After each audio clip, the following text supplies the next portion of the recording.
देश की राजधानी दिल्ली, जहां हर रोज लाखों लोग अपने सपनों की रोजी रोटी तलाशने आते हैं, लेकिन द्वारका की जाफरपुर कलां से जो खबर आई उसने इंसानियत को शर्मसार कर दिया है। और दिल्ली पुलिस की मुंह पर ऐसी कालिख पुती है जो धुलना पॉसिबल नहीं है।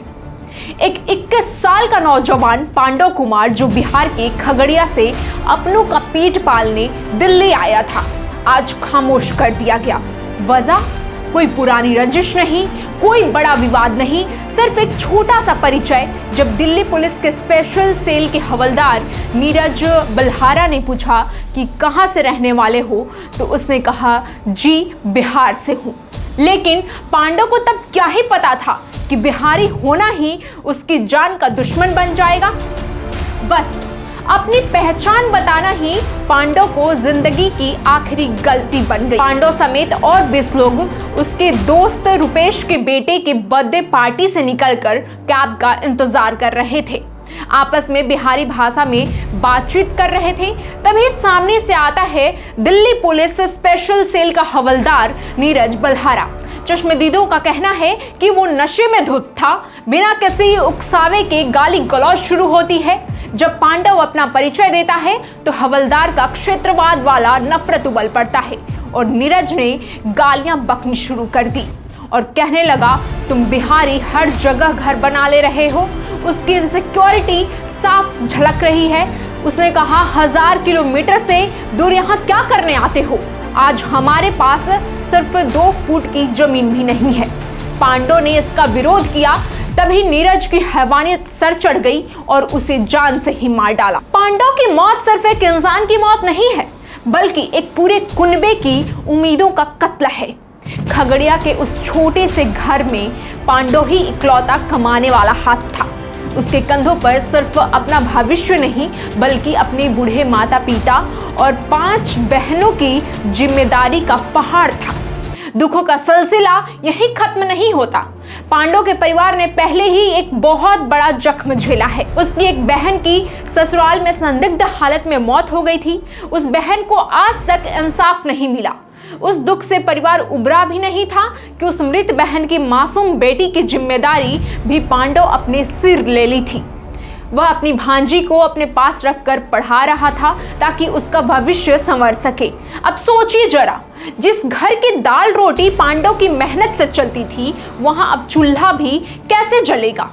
वो बूढ़े माँ बाप, वो 4 बहनें और वो मासूम भांजी जिसका मामा और सहारा अब इस दुनिया में नहीं रहा, वो किससे सवाल करेंगे? क्या उस हवलदार की गोली ने सिर्फ एक पांडव को मारा है? नहीं, उसने एक मासूम की शिक्षा छीनी है, बहनों की शादी के सपने और माँ बाप के बुढ़ापे की लाठी को एक पल में तोड़ दिया है। हैरानी की बात देखिए, एक तरफ वो परिवार है जो न्याय के लिए तरस रहा है, बहन की मौत का मामला पहले से ही था, और दूसरी तरफ उसे सिस्टम का एक हिस्सा हवलदार नीरज उनके घर के आखिरी सहारे को भी छीन लेता है। ये कैसा न्याय है? ये कैसा सिस्टम है? क्या गरीब होना और बिहार से होना इस सिस्टम के लिए इतना आसान टारगेट बन गया है? जब एक प्रोफेशनल जवान को ट्रेनिंग दी जाती है कि हथियार कब और कैसे चलाना है, लेकिन नीरज ने अपनी सर्विस गन ऐसे निकाली थी जैसे वो कोई खिलौना हो, और निशाना भी सीधे सीने पर लगाया था, बिल्कुल फिल्मी स्टाइल में, जिससे पांडव की वही मौत हो गई और वही गोली चुरती हुई बाइक पर पीछे बैठे किशन के पेट में जा धंसी। 30 साल का किशन इस वक्त डीडीयू अस्पताल के वेंटिलेटर पर है। उसकी हालत काफी नाजुक बनी हुई है। वो उस नफरत का जीता जागता सबूत है जो उस सड़क पर उस रात नाच रहा था। क्या एक गरीब मजदूर की जान की कीमत इतनी सस्ती है कि एक हवलदार नशे में उसे निशाना बना जाए? हालांकि दिल्ली के लगभग 35 से 40% आबादी प्रवासी है।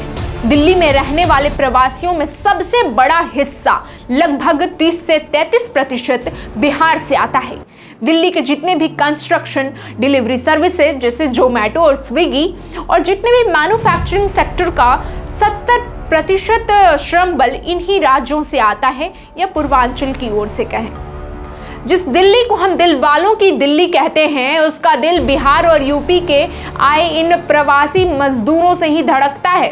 फिर भी उन्हें बाहरी समझकर निशाना बनाया जाता है। आखिर ऐसा क्यों? बिहारियों से इतनी नफरत क्यों भरी गई है इनके मन में? विभिन्न सामाजिक अध्ययनों के अनुसार दिल्ली में हर 3 में से 1 प्रवासी को उनके बोलने के लहजे या मूल स्थान के कारण भेदभाव यानी डिस्क्रिमिनेशन का सामना करना पड़ता है।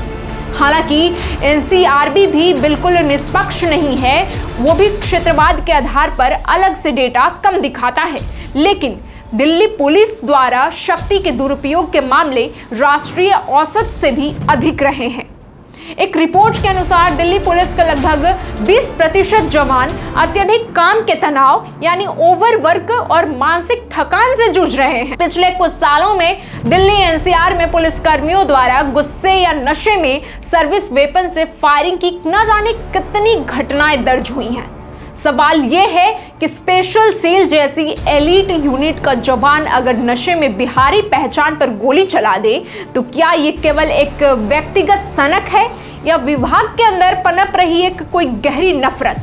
अगर बात करें भारत में गिग वर्कर्स के लिए कोई सख्त सुरक्षा कानून की, तो वो आज तक नहीं बन पाया। पांडव जैसे लाखों युवा बिना किसी लाइसेंस, एश्योरेंस या रिस्क कवर के रात भर इन महानगरों में सड़कों पर होते हैं। पांडव एक डिलीवरी बॉय था, वो हमारे घरों तक खुशियां पहुंचाता था, लेकिन अब जब उसे सुरक्षा देने की बात आई तो उसका रक्षक ही भक्षक बन गया। क्या नशे में धुत जवान को हथियार ले जाने की छूट मिलनी चाहिए?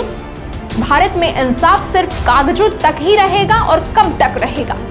यह सिर्फ एक मर्डर केस नहीं है, ये पुलिस सिस्टम की विफलता है। एक स्पेशल सेल का जवान जिसे आतंकियों और गैंगस्टर्स को पकड़ना था, वो निहत्थे डिलीवरी बॉयज पर गोलियां चला रहा है। क्या पुलिस विभाग में मानसिक जांच यानी साइकोलॉजिकल टेस्ट की कमी है? फिलहाल आरोपी गिरफ्तार हो चुका है, लेकिन क्या पांडव के परिवार को उनका बेटा वापस मिलेगा उसकी गिरफ्तारी से? क्या खगड़िया के उस छोटे से गांव या बिहार के किसी भी कस्बे में अब कोई अपने बेटे को दिल्ली भेजने को हिम्मत करेगा? हमें न्याय चाहिए, सिर्फ गिरफ्तारी नहीं। अगर आप इस अन्याय के खिलाफ हैं तो इस वीडियो को इतना शेयर करें ताकि हमारी आवाज बुलंद हो सके और पांडव के परिवार को इंसाफ मिल सके।